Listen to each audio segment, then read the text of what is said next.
Hadian baka All India Congress Committee AICC kala suspend ya ngut ki MLA jongka ki bala alik ban ai jingkershan ya ka Sorkar Meghalaya Democratic Alliance ne ka MDA balam khamat de ka NPP Working President ka Meghalaya Pradesh Congress Committee ba penisngan NSM ula ong ba karai ba khatduh halor jongki in sa shim no shen ha kawai pat kalyang uni unong yalam ula ong pat ba ka party kan penklan ya ka jingtrei kam na do tenrai ha ka jing penkre sha ka election jit nang mi khamat house nam arhajar arpulai.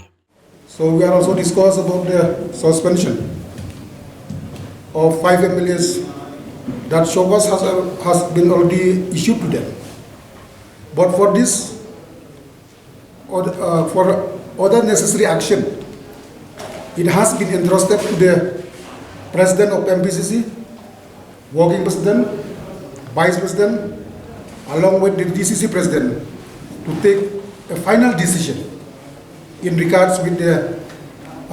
suspension of these 5 MLA. That are the few points that we have discussed today.